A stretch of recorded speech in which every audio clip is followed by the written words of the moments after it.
केसरिया से मन जोगी हुआ रे, दिल झूमे देखो मतवारा हुआ रे, केसरिया से मन जोगी हुआ। हर पल मनाओ केसरी त्योहार। विमल, बोलो जुबान केसरी। नमस्कार, बहुत स्वागत है आपका। आप देख रहे हैं प्रहार, आपके साथ मैं हूं सलोनी श्रीवास्तव अजमेर। और प्रहार में सबसे पहले एक बार फिर बात करेंगे डोनाल्ड ट्रंप की, क्योंकि अब लगभग ये साबित हो चुका है कि कंफ्यूजन की दुकान बन चुके हैं डोनाल्ड ट्रंप। कभी युद्ध रुकवाने का, तो कभी ये मान लेते हैं कि जंग से उन्हें नुकसान नहीं मुनाफा होता है।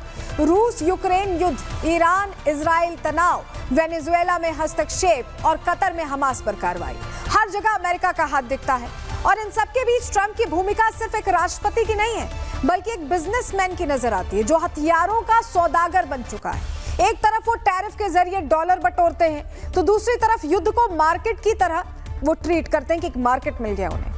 कैसे एक राष्ट्रपति ने युद्ध को बिजनेस मॉडल बना दिया है, कैसे अमेरिका की शांति नीति के पीछे छुपा है मुनाफे का खूनी खेल, डिटेल में इस पर आपको जानकारी देंगे। दूसरी खबर उस सियासी तूफान की जो आजम खान की रिहाई के बाद अखिलेश यादव के इर्द गिर्द मंडरा रहा है। राजनीति में सबसे खतरनाक चीज होती है चुप्पी, और जब दो पुराने साथी अचानक खामोश हो जाएं, तो समझ लेना चाहिए कि कुछ तो चल रहा है। 23 महीने जेल में बिताकर जब आजम खान बाहर आए, तो स्वागत करने के लिए सैकड़ों कार्यकर्ता थे, भारी भीड़ और दर्जनों गाड़ियां थी। लेकिन जो नहीं दिखे वो थे अखिलेश यादव। वही अखिलेश जिनके लिए आजम खान संस्थापक सदस्य हैं। अब चर्चा है कि आजम खान बीएसपी का दामन थाम सकते हैं। चर्चा इसलिए भी गर्म है क्योंकि जेल से बाहर निकलते समय आजम खान का कॉन्फिडेंस जानकारी देंगे। तीसरी खबर उस मुल्क की जहां सेना अपनी ही आवाम पर बम बरसा रही है। कराची से खैबर तक, लाहौर से बलूचिस्तान तक पाकिस्तान जल रहा है। एक तरफ खुफिया ऑपरेशन के नाम पर बच्चों पर बम बरसाए जा रहे हैं, दूसरी तरफ टीटीपी सेना को उसके ही घर में घुसकर मार रही है।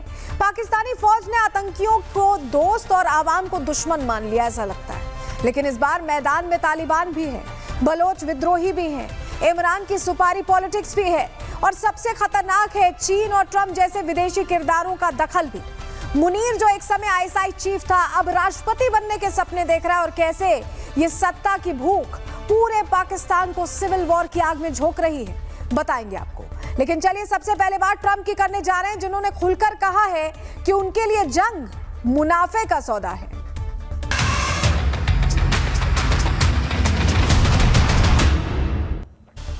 चलिए प्रहार की शुरुआत करेंगे, और आज की सबसे बड़ी खबर यह है कि यूक्रेन युद्ध के पीछे किसी और का नहीं बल्कि खुद डोनाल्ड ट्रंप का ही हाथ है। और इस बात का खुलासा किसी और ने नहीं बल्कि खुद डोनाल्ड ट्रंप ने ही किया है। मतलब कहानी अब 180 डिग्री तक घूम चुकी है, और अब आगे क्या होने वाला है पूरी खबर आपको बताएंगे।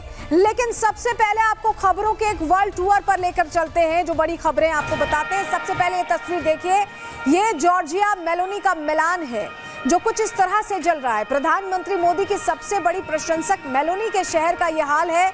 उन लोगों ने यह हाल किया है जो इस बात से नाराज हैं कि मेलोनी ने फिलिस्तीन को एक राष्ट्र के तौर पर मान्यता नहीं दी है, जबकि हकीकत तो यह है कि अमेरिका ने भी अब तक फिलिस्तीन को यह मान्यता नहीं दी है। लेकिन कैसे मिलान जलता दिखाई दिया है, ये वो तस्वीर जिसका जिक्र करना जरूरी है, वो हम आपको दिखा रहे हैं।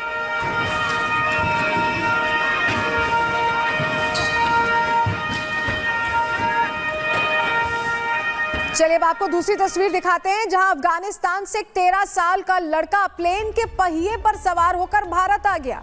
इस लड़के ने 94 मिनट तक का हवाई सफर तय किया है। ये हम आपको एआई इमेज दिखा रहे हैं, जिससे आप अंदाजा लगा सकें कि बच्चा कैसे आया होगा। सोचिए 94 मिनट का हवाई सफर इस बच्चे ने तय किया। हालांकि अब ये सुरक्षित है, इसे वापस भेजा जा रहा है, लेकिन ये घटना हैरान करती है। इस तस्वीर को देखने के बाद आपको ये तस्वीर जरूर याद आई होगी। देखिए जो तस्वीर हम आपको दिखा रहे हैं, जब ये 2021 की तस्वीर है, ये साल 2021 था, जहां काबुल एयरपोर्ट में कुछ इस तरह लोग हवाई जहाज की यात्रा करना चाह रहे थे। ये वो समय था जब तालिबान ने अफगानिस्तान में सत्ता हथिया ली थी, और तब भी ऐसा ही नजारा देखने को मिला था, जहां लोग किसी भी तरह इस प्लेन पर सवार होना चाहते थे, क्योंकि उस समय तालिबान ने सत्ता हथियाई थी और लोग निकलना चाहते थे किसी तरह वहां से। अब आपको अगली अगली तस्वीर दिखाते हैं जहां समुद्र में ड्रग तस्करों को कुछ इस तरह से दबोचा जा रहा है। ये यूएस के कोस्ट गार्ड्स हैं जिन्होंने वेनेजुएला की एक बोट को कैरेबियन सागर में कुछ इस तरह से टेक ओवर किया है और इस बोट से 5000 पाउंड की ड्रग्स भी पकड़ी गई है।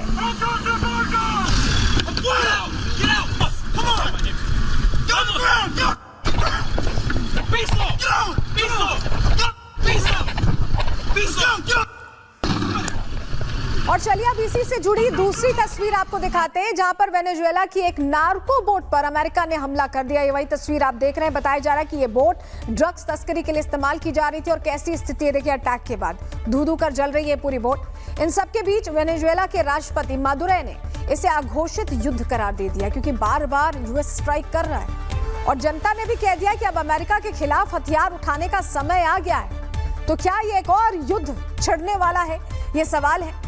अब अगली तस्वीर आपको दिखाते हैं जहां एलन मस्क और डोनाल्ड ट्रंप एक बार फिर एक साथ नजर आए हैं। अंदर कैसे बातचीत हो रही है, कैसे एक दूसरे से मुखातिब है, ये वो तस्वीर आपको दिखा रहे हैं। आपको याद होगा कि कुछ दिनों पहले दोनों के बीच झगड़े की खबर आई थी, यहाँ तक कि एलन मस्क ने पूरी तरह से किनारा कर लिया था। ट्रंप के लिए बहुत सारी सोशल मीडिया पर बातें भी कही गई थी, जमकर भड़ास भी निकाली गई थी।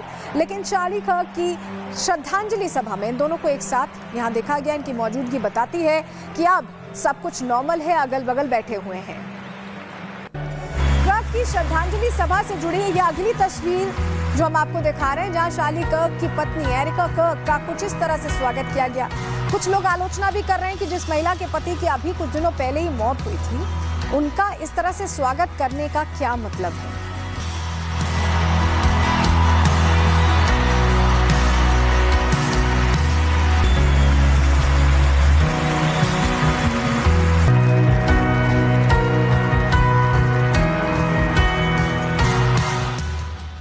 लेकिन कहते हैं कि अमेरिका में कुछ भी मुमकिन है और इसीलिए आप ये तस्वीर देखिए जहां न्यूयॉर्क में CIA के पूर्व डायरेक्टर ने सीरिया के राष्ट्रपति से कुछ इस तरह से मुलाकात की है। ये तस्वीर एक बार के लिए आपको सामान्य लग सकती है,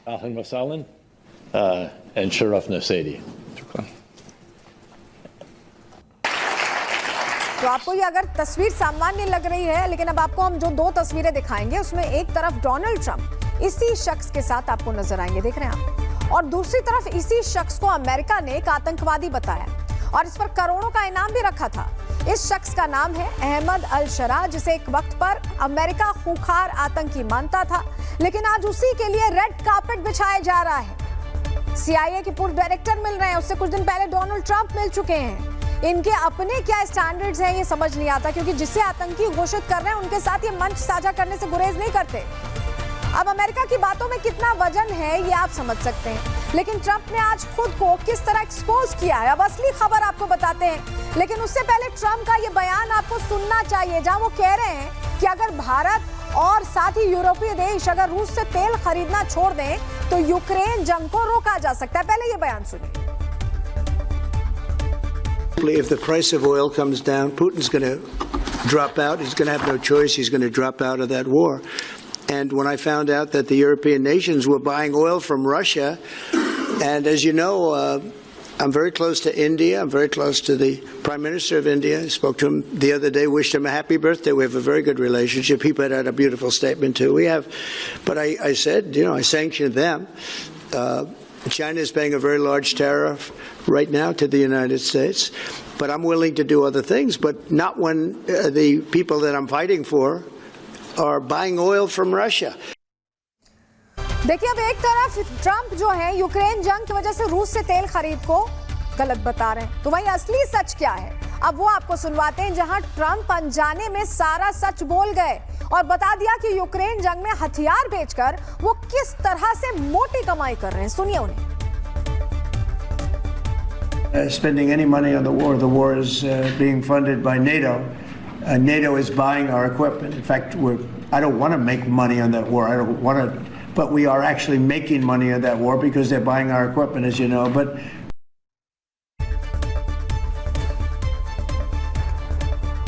अब डोनाल्ड ट्रंप से आज कोई दो सवाल पूछ सकता है कि अगर तेल खरीदना रूस को जंग के लिए फंडिंग है, तो फिर यूक्रेन जंग को जारी रखने के लिए नाटो देशों को हथियार बेचना क्या है, ये सवाल है। क्योंकि हमें तो वो फंडिंग करने की बात कर रहे हैं, हम तेल खरीद रहे हैं रशिया से, तो ये हथियार बेचकर क्या कर रहे हैं? कोई चैरिटी तो कर नहीं रहे हैं। अब ट्रंप को तो यूक्रेन जंग से सीधा फायदा हो रहा है और ऐसे में जिसे जंग से फायदा होगा वो जंग को कभी रोकना ही क्यों चाहेगा? और ट्रंप तो पैसों के पीछे किस कदर पागल है ये हमने देखा है, और इसे आप व्हाइट हाउस की प्रेस सेक्रेटरी कैरोलिन लेविट जो कह रही हैं उससे भी समझ सकते हैं। सुनवाते हैं।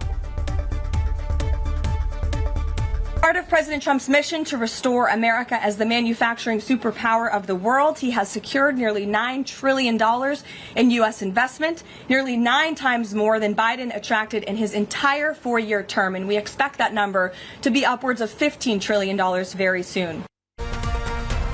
अब इस खबर से जुड़ा सबसे बड़ा सच आपको बताते हैं। दरअसल अमेरिका की इंटरवेंशन पॉलिसी के तहत वो वैश्विक संघर्षों में दखल देता है। एक तरफ वो शांति दूत बनकर मध्यस्थता की बात करता है, तो दूसरी तरफ हथियारों की बिक्री के जरिए अपनी अर्थव्यवस्था को मजबूत करता है। और यही वजह है कि साल 1945 में, डिटेल इस पर ग्राफिक्स के जरिए आपको दे रहे हैं, 1945 में दूसरा विश्व युद्ध होने के बाद से 2001 तक दुनिया भर में 153 इलाकों में 248 जंगें हुई थी, 248 जगह युद्ध हुए थे, और 248 में से 201 की शुरुआत अमेरिका ने की थी। आप समझ रहे हैं? इसका मतलब हुआ कि 1945 से 2001 के बीच दुनिया भर में जितनी भी जंग हुई है उनमें से 81% अमेरिका ने शुरू की थी, और बहुत बड़ा परसेंटेज है ये। और अगर रिपोर्ट में यह भी बताया गया है कि 1945 से 2020 तक अमेरिका में 13 राष्ट्रपति हुए हैं। इनमें से 4 राष्ट्रपति ऐसे रहे जिन्होंने अमेरिका को नई जंग में ढकेल दिया। 1 अक्टूबर 2023 से 30 सितंबर 2024 में अमेरिका ने हथियारों और रक्षा समझौतों के जरिए लगभग 27.5 लाख करोड़ रुपए का कारोबार किया है। जंग से कैसा इन्होंने बिजनेस मॉडल बनाया है इसकी आप नजीर समझ सकते हैं कारोबार से। इसमें लगभग 17.37 लाख रुपए करोड़ की कमाई अमेरिका कंपनियों ने हथियार बेचकर ही की है। यानी मोस्ट ऑफ द कमाई जो है इनका, मोस्ट ऑफ द पैसा उसी से आया है।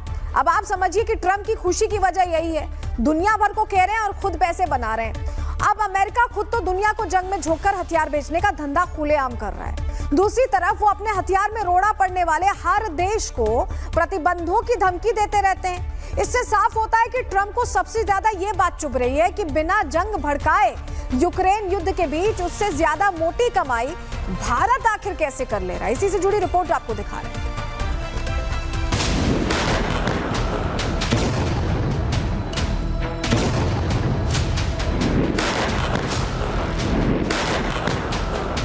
ट्रंप युद्ध कराएं, फिर रोको रोको चिल्लाएं। ये महज कोई कही सुनी बात नहीं, बल्कि एक हकीकत है। डोनाल्ड ट्रंप ने दर्जनों माइक के सामने चंद शब्दों में इस बात को कबूल किया है कि जंग से उन्हें कोई नुकसान नहीं बल्कि फायदा होता है। ट्रंप दुनिया के सामने मिस्टर कंफ्यूज बनकर उभरे हैं। कभी कहते हैं वो दुनिया भर में चल रही जंगों को रुकवा रहे हैं, दूसरी तरफ कहते हैं कि जंग से उन्हें ही फायदा होता है। कभी कहते हैं कि रूस से तेल खरीदने पर प्रतिबंध लगेगा, फिर पुतिन बताते हैं कि अमेरिका ने 20 गुना तेल ट्रेड बढ़ाया है। कभी कहते हैं कि हमने भारत को खो दिया है, फिर कहते हैं कि मोदी मेरे सबसे अच्छे दोस्त हैं। कभी कहते हैं कि भारत पर और प्रतिबंध लगने चाहिए, फिर कहते हैं कि हम बातचीत को तैयार हैं। ट्रंप की चाहतें भी समय समय पर बदलती रही हैं। कभी वो नोबेल के दीवाने नजर आते हैं, तो कभी उन्हें सिर्फ पैसा ही पैसा नजर आता है। दरअसल ट्रंप की एक पहचान ये भी है कि वो एक मशहूर उद्योगपति हैं, उन्हें बिजनेस चलाना आता है। ऐसे में ट्रंप राष्ट्रपति की कुर्सी पर बैठकर भी अपना गल्ला संभाल रहे हैं। More than $17 trillion invested in our country this year. 17 trillion, which is many, many times what we had last year, and we're only in our just about almost 9th month. It's moving along quickly. It's amazing. I was saying we're in our 3rd month, our 4th month, our 5th month, but we're at it's going to be over $17 trillion. No country has ever had anything like that even. Donald Trump एक तरफ tariff से पैसा कमाना चाहते हैं, तो दूसरी तरफ युद्ध के जरिए अपने हथियारों को बेचने का काम भी कर रहे हैं। कुल मिलाकर यूक्रेन जंग से सबसे ज्यादा फायदा अगर किसी को हो रहा है तो वो अमेरिका ही है। और ये अमेरिका का इतिहास भी रहा है कि उसने जंग के सहारे ही सबसे ज्यादा डॉलर छापे हैं। अमेरिका का एक लंबा खूनी इतिहास रहा है। कभी लोकतंत्र, तो कभी नरसंहार रोकने के मकसद से अमेरिका दूसरे देशों पर हमला कर देता है। अमेरिका पर अक्सर आरोप लगते रहे हैं कि वो लोकतंत्र और मानवाधिकारों की रक्षा करने के मकसद से युद्ध शुरू कर रहा है। हालांकि इसके पीछे उसका अपना एजेंडा होता था। यही कारण है कि एक कार्यक्रम में जवाब देते हुए विदेश मंत्री एस जयशंकर ने भी कहा था कि पश्चिमी देशों के लिए आतंकवाद की भी परिभाषाएं बदल जाती हैं और यही इनका दोहरा चरित्र है। Countries, often countries do not take a position when some other country is a victim of terrorism, which they would do when they themselves are. We have, in that respect, honestly been much more consistent and principled. That we have, when terrorist incidents, attacks happen elsewhere, outside India, we have largely followed the same position that we have taken when they have happened in India. पश्चिमी देशों के इसी चरित्र का आज भी खुलासा हो चुका है। जहां एक तरफ ट्रंप ये जंग रुकवाने की बात करते हुए खुद को सबसे बड़ा शांति दूत बताते हैं, तो वहीं दुनिया की सबसे बड़ी जंगों के पीछे भी यही सबसे बड़े चेहरे होते हैं। दुनिया इस बात को नहीं भूली है कि चाहे वो कोरियन वॉर हो, वियतनाम वॉर हो, खाड़ी युद्ध हो, अफगानिस्तान में जंग हो या इराक युद्ध हो, इन सभी जंगों में अमेरिका का हाथ रहा है। ऐसे में आज ट्रंप चाहे कितनी भी बातों की जलेबी बना ले, लेकिन सच तो यही है कि वेनेजुएला में सेना डिप्लॉय करने के साथ ही यूक्रेन युद्ध में हथियार बेचते हुए कतर की जमीन पर हमास पर हमला करवाकर ट्रंप को शांति दूत तो कभी नहीं कहा जा सकता, लेकिन हाँ, ट्रंप को मिस्टर कंफ्यूज जरूर पुकारा जा सकता है। Bureau report, Republic Bharat. अब ट्रंप को तो मिस्टर कंफ्यूज बुलाया जा रहा है, लेकिन एक कंफ्यूजन भारत की सियासत में भी देखने को मिल रहा है, जहां सपा के वरिष्ठ नेता आजम खान आज जेल से तो छूटे हैं, लेकिन वो किस पार्टी कार्यालय जाने वाले हैं, इसको लेकर बड़ा सवाल है। तस्वीरें आपको दिखाते हैं जहां 23 महीने बाद आजम खान आजाद हुए। तो सड़कों पर नजारा कैसा था आप देख रहे हैं। गाड़ियों का काफिला है और कितना लंबा काफिला है, इस बात का अंदाजा इस बात से लगाया जा सकता है कि इसी काफिले में 73 गाड़ियों का चालान भी काट दिया गया। इतना लंबा काफिला, इतनी सारी गाड़ियां।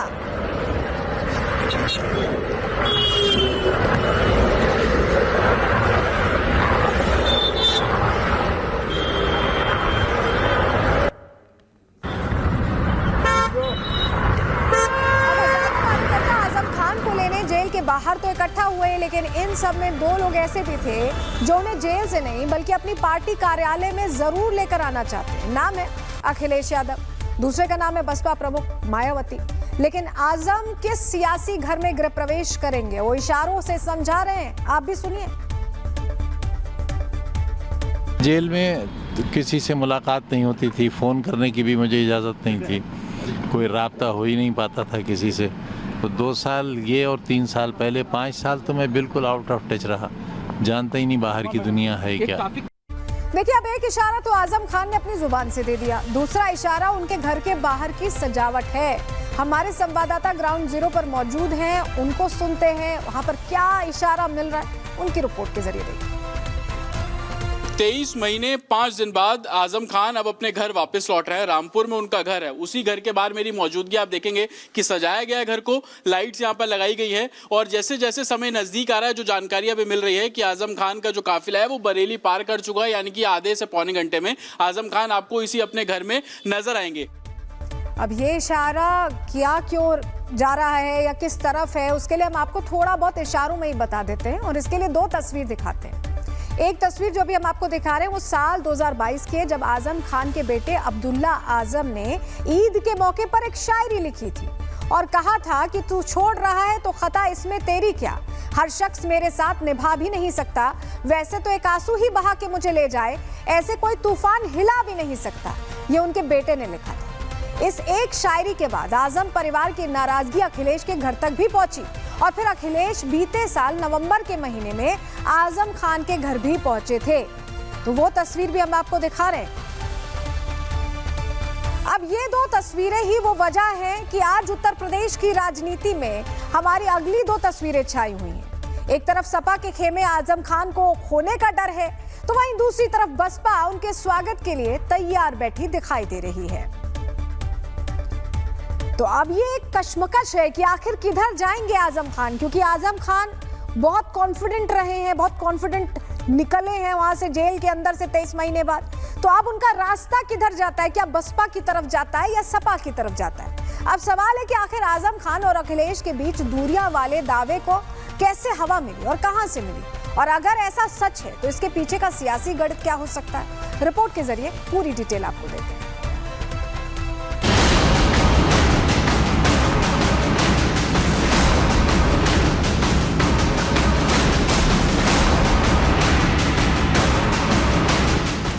अनुमान लगाया जा रहा है कि बसपा ज्वाइन करेंगे, इस तरह की अफवाहें पूरे प्रदेश में फैल रही हैं आपको लेकर। अब इस पर अभी कुछ कह तो सकता नहीं मैं। जो लोग अनुमान लगा रहे हैं अब वही लोग बता पाएंगे। सवाल था कि आप बीएसपी में शामिल होंगे, जवाब आया अनुमान लगाने वाले बताएंगे। दूसरा सवाल अखिलेश के नाम का था, जवाब आया 5 सालों में किसी से संपर्क नहीं हुआ। तो किसी से मुलाकात नहीं होती थी, फ़ोन करने की भी मुझे इजाज़त नहीं थी, कोई राब्ता हो ही नहीं पाता था किसी से। तो 2 साल ये और 3 साल पहले 5 साल तो मैं बिल्कुल आउट ऑफ टच रहा। 23 महीनों के बाद जेल से बाहर आते ही आजम खान ने सीतापुर से लखनऊ तक सियासी पारा हाई कर दिया। आजम की रिहाई से ठीक पहले तक उनके बीएसपी में शामिल होने की अटकलें तेज थी, जिसने इस गोल मटोल जवाब के बाद और रफ्तार पकड़ ली। अनुमान लगाया जा रहा है कि बसपा ज्वाइन करेंगे, इस तरह की अफवाहें पूरे प्रदेश में फैल रही हैं आपको लेकर। अब इस पर अभी कुछ कह तो सकता नहीं मैं। जो लोग अनुमान लगा रहे हैं अब वही लोग बता पाएंगे। आजम खान जेल से बाहर आए, सैकड़ों कार्यकर्ता रिसीव करने पहुंचे, कई गाड़ियों का चालान तक हुआ। लेकिन यूपी की सियासत में चर्चा कुछ और है। चर्चा के पीछे कई तर्क दिए जा रहे हैं। उनमें से एक है सीतापुर जेल के बाहर की ये भीड़, जिससे अखिलेश यादव नदारद है। वहीं आजम खान, जिन्हें अखिलेश समाजवादी पार्टी का संस्थापक सदस्य बता रहे हैं, कि समाजवादी पार्टी के नेता आदरणीय आजम खान साहब, उनकी भी रिहाई हो चुकी है। इसके लिए मैं कोर्ट को धन्यवाद देना चाहता हूं, और यही हम समाजवादियों का भरोसा था कि कोर्ट न्याय करेगा और उन्हें न्याय मिलेगा। हमें उम्मीद है कि आने वाले समय में एक भी झूठा मुकदमा या इस तरह का सरकार जो लगातार भारतीय जनता पार्टी की और वहाँ का विधायक, खासकर जो रामपुर का विधायक, वो भारतीय जनता पार्टी के लोग मिलकर के और एक ऐसा अधिकारी जिसको एक्सटेंशन पे एक्सटेंशन पे एक्सटेंशन पे एक्सटेंशन पे एक्सटेंशन, कम बोला है मैंने, लगातार मिला है, वो अन्याय नहीं करेंगे। हमारे समाजवादियों के लिए खुशी का समय है कि जहां पर वो आज रिहा हो करके आज जेल से रिहा हुए हैं। वो वही आजम खान, जिन्हें अखिलेश समाजवादी पार्टी का संस्थापक सदस्य बता रहे हैं। लेकिन अखिलेश यादव आजम खान की रिहाई पर नहीं पहुंचे। सियासी गलियारों में चर्चा है कि आजम खान समाजवादी पार्टी से किनारा कर सकते हैं, और इस बात को और बल तब मिला जब अखिलेश से इस बाबत सवाल किया गया। अखिलेश ने इस सवाल का कोई सीधा साधा जवाब नहीं दिया। नहीं, आजम खान साहब समाजवादी पार्टी और समाजवादी पार्टी के संस्थापक नेताजी और हम लोगों के साथ और भारतीय जनता पार्टी का मुकाबला करने पर आज से नहीं, न जाने कब से सबसे बड़ी भूमिका उनकी और समाजवादियों की रही है। एक तरफ आजम खान के समाजवादी पार्टी से अलग होने की अटकलें तेज हैं, लेकिन अखिलेश ने इन संभावनाओं से इनकार नहीं किया, बल्कि सरकार में आने के बाद सारे केस खत्म होने का वादा कर दिया।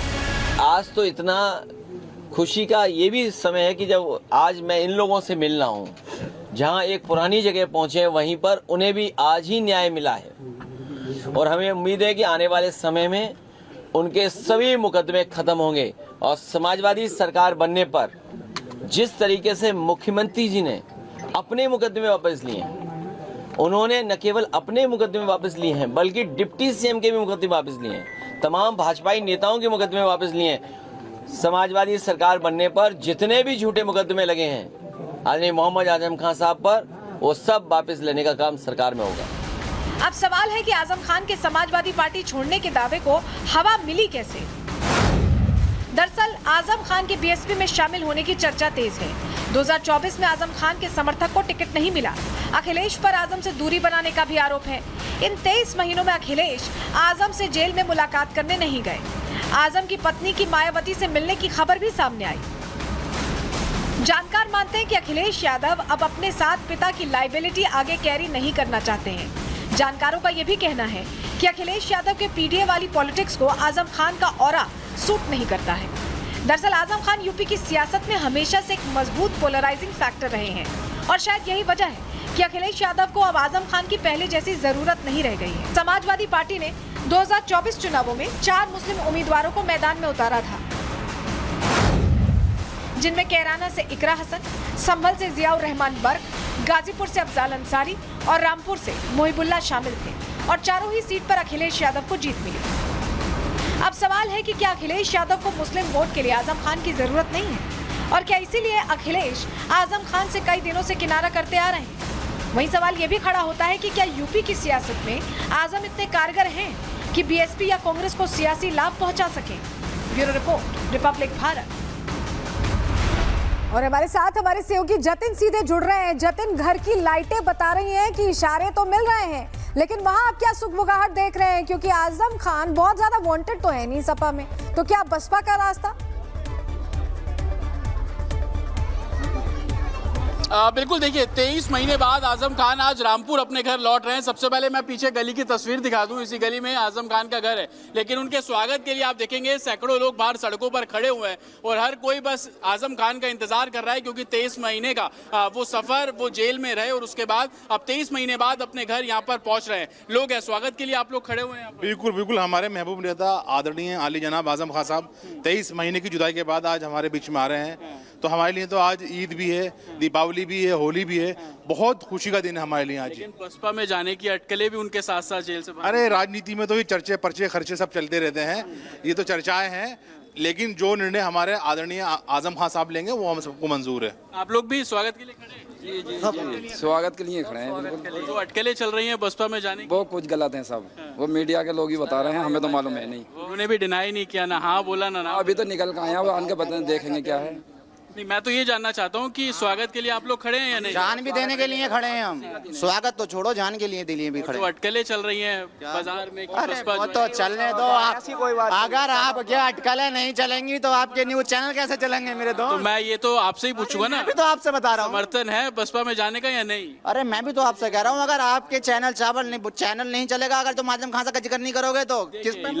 लोगों की अपनी राय है। आपसे मैं जानना चाह रहा हूँ कि आप आए हैं स्वागत करने के लिए आजम खान? बिल्कुल बिल्कुल, स्वागत के लिए हैं। लोग मैं देख रहा हूँ सड़कों पर इकट्ठा हो रहे हैं। चलिए, हो सकता है जतिन की ये भीड़ देखकर अब अखिलेश यादव को समझ आ जाए कि अब इनको किसी तरह भी अपने पास ही रखना है, जाने नहीं देना है। हो सकता है ये भीड़ देखकर उन्हें ये समझ में आए। बहुत शुक्रिया आपका जतिन, जुड़ने के लिए और तस्वीरें दिखाने के लिए। तो आजम खान किस तरफ रुख करेंगे, इस पर सबकी नजर टिकी हुई है। किस सियासी घर जाएंगे, ये बड़ा सवाल है। लेकिन हमारे पड़ोसी देश पाकिस्तान में आसिम मुनीर को छिपने के लिए कोई घर नहीं मिलेगा, ये बिल्कुल तय है। और ऐसा हम क्यों कह रहे हैं, उसे तस्वीर के जरिए आपको समझाते हैं। पहली तस्वीर देखिए, जहां पीओके के गिलगिट बल्टिस्तान में सीपेक को लेकर विरोध प्रदर्शन तेज हो चुका है। लोग सड़कों पर निकल आए हैं। शहबाज शरीफ के खिलाफ बिगुल फूंक दिया गया है। सीपेक चाइना का वो प्रोजेक्ट जो चलाया जा रहा था, और उसको लेकर कैसे प्रदर्शन चल रहा है, ये आप तस्वीरों में देख रहे हैं।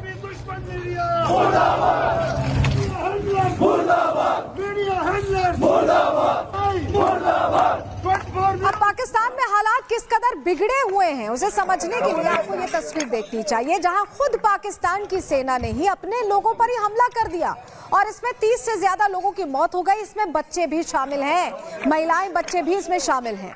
अब पाकिस्तान की आवाम किस तरह जवाब दे रही है, वो तस्वीर आपको दिखा रहे हैं। ये देखिए, खैबर पख्तूनख्वा में जनता ने मोर्चा खोल दिया है और सवाल पूछ रही है कि आखिर ये करने की हिम्मत कैसे हुई। छोटे छोटे बच्चे हैं जिनकी मौत हुई है।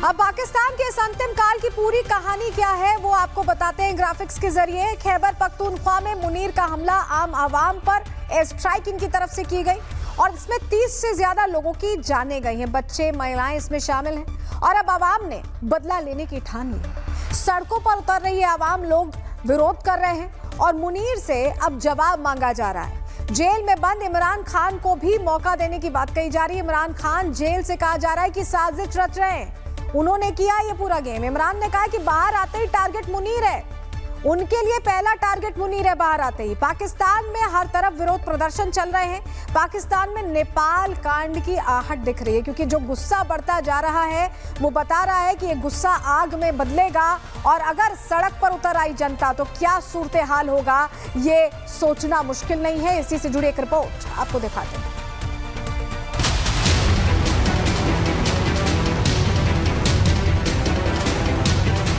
कराची टू लाहौर, मुनीर भागेगा किस ओर? इमरान थोड़ा शक्की है, मुनीर की मौत पक्की है।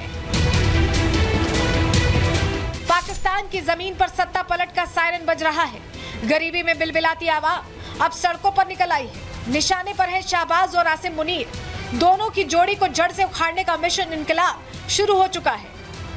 मुल्ला मुनीर ने अपनी ही आवाम पर एयर स्ट्राइक कर देश से दुश्मनी मोल ले ली है। आवाम ने हाथों में बंदूक उठा ली है। मुनीर बिल से बाहर निकलते ही मारा जाएगा। पाकिस्तान में मुल्ला मुनीर को निपटाने का नियाजी प्लान तैयार हो चुका है। जेल में बैठकर इमरान खान मुल्ला मुनीर की सुपारी ले चुका है, तो दूसरी तरफ अफगान तालिबान भी खैबर पख्तूनख्वा पर कब्जा करने के लिए निकल चुका है और इस सब का जिम्मेदार है आसिम मुनीर। मुनीर ने ही इमरान को जेल भिजवाने का काम किया। अब वो इमरान के समर्थकों को खत्म करवा रहा है। दूसरी तरफ चीन का चमचा और ट्रंप का नौकर बन चुका है और चीन के कहने पर बलूचिस्तान को खाली करा रहा है। खाली कराने के लिए अपने ही लोगों को मरवा रहा है मुनीर। लेकिन मुनीर का ये दांव उल्टा साबित हो रहा है, क्योंकि पाकिस्तान की आम आवाम ये समझ चुकी है कि आसिम मुनीर ट्रंप से लेकर जिनपिंग तक सबका कर्जा खाकर बैठ चुका है। ऐसे में अब एक तरफ वो तेल निकालने का वादा कर चुका है, तो दूसरी तरफ सीपेक के नाम पर चीन के साथ पाकिस्तान का सौदा कर चुका है। और यही वजह है कि खैबर पख्तूनख्वा में रविवार रात की स्ट्राइक में करीब 30 के मरने और 35 के घायल होने की खबर है और मरने वालों में बड़ी तादाद में महिलाएं और बच्चे शामिल हैं। पाकिस्तानी एयरफोर्स ने दूध पीते मासूम बच्चों का भी ख्याल नहीं किया। मुनीर ने अपने नापाक मंसूबों को अंजाम देते हुए खैबर पख्तूनख्वा के इलाकों को कब्रिस्तान में बदलवा दिया। तो एक तरफ पाकिस्तान अपनी करतूतों की वजह से कई दशक पीछे जा चुका है, तो वहीं भारत का अंडरवर्ल्ड एक बार फिर 90 वाले दशक में लौटने लगा है। दरअसल हिंदुस्तान में 90 की तरह ही दो दोस्त गैंगस्टर्स जो हैं वो जानी दुश्मन बन गए हैं और इनकी अदावत में अब सनातनी वाला एंगल भी आ चुका है, उसकी एंट्री हो चुकी है। तस्वीर आपको दिखा रहे हैं, इस तस्वीर को भला कौन भूल सकता है। 90 के दशक में अपराध जगत की किसी भी पन्ने को अगर आप पलटेंगे तो हर पन्ने में इनके हाथ खून से रंगे आपको दिखेंगे। नाम है दाऊद इब्राहिम और छोटा राजन, जिनकी तस्वीर हम आपको दिखा रहे हैं। पूरी कहानी समझने से पहले गैंगस्टर रोहित गोदारा ने लॉरेंस बिश्नोई को लेकर जो पोस्ट किया है वो आपको ग्राफिक्स के जरिए बता देते हैं। लॉरेंस बिश्नोई की औकात नहीं हमसे लड़ने की, ये लिखा गया है। इससे बड़ा चोर और गद्दार तो पूरे विश्व में नहीं है। इसने देश के साथ गद्दारी की है, अमेरिकन एजेंसी से मिलकर अपने भाई अनमोल को बचाया। अनमोल बिश्नोई का जिक्र कर रहा है गोदारा यहाँ पर, और अब देश की खुफिया बातें उनको बताता है, यानी अमेरिकन एजेंसी को बताता है और हम जितने भी भाई बाहर बैठे हैं उन सबकी मुखबिरी करता है। ये सलमान खान के नाम पर फेम लेता रहता है। लॉरेंस को सनातन नाम का अर्थ भी नहीं पता। ये 9 दिन के नवरात्र करने से पहले तो मीडिया को फोन कर बताता है। तो ये आरोप रोहित गोदारा ने लगाया है। देखा आपने कैसे सनातन के नाम पर दो गैंगस्टर सामने सामने हैं, धमकियां तक दे रहे हैं। दोनों ही खुद को सनातनी बताने में जुटे हैं। 90 के दौर की बात करें तो उस वक्त भी दो सबसे बड़े अंडरवर्ल्ड डॉन के बीच ऐसे ही दुश्मनी थी और तब अदावत की वजह थी मजहब। दरअसल 90 के दशक से अंडरवर्ल्ड और बॉलीवुड का रिश्ता सुर्खियां बटोरता रहा है। लॉरेंस से अलग होने के बाद रोहित गोदारा ने दिशा पाटनी के घर पर फायरिंग करवाई, उसका जिम्मा लिया और अब सुर्खियों में आने के लिए इसके पीछे की वजह बताई गई है सनातन के अपमान को, जिसके बाद अब रोहित गोदारा ने लॉरेंस के खिलाफ जमकर भड़ास निकाली है। आखिर हम क्यों बिश्नोई और गोदारा की अदावत की तुलना दाऊद और छोटा राजन की अदावत से कर रहे हैं, इसे ग्राफिक्स के जरिए पूरी डिटेल में आपको समझाते हैं। जब दाऊद और छोटा राजन की दुश्मनी हुई थी तो दाऊद ने कहा था कि छोटा राजन माँ का नहीं हुआ तो किसका होगा। अब गोदारा कह रहा है कि लॉरेंस देश का नहीं है। दाऊद ने उस वक्त छोटा राजन को काफिर बताया था, तो गोदारा लॉरेंस को गद्दार कह रहा है। 1993 बम ब्लास्ट के बाद मजहब के नाम पर ही दोनों एक दूसरे से अलग हुए थे और अब सनातन कर मौजूदा दौर में अदावत की नई कहानी लिखी जा रही है। और ऐसे में अब ये जो पूरा खेल चल रहा है ये बाहर विदेश में बैठे गैंगस्टर और जेल में बैठे गैंगस्टर के बीच चल रहा है और सारा मामला पैसों से जुड़ा हुआ है। केसरिया से मन जोगी हुआ रे, दिल झूमे देखो मतवारा हुआ रे। केसरिया से मन जोगी हुआ। हर पल मनाओ केसरी त्योहार। विमल, बोलो जुबान केसरी।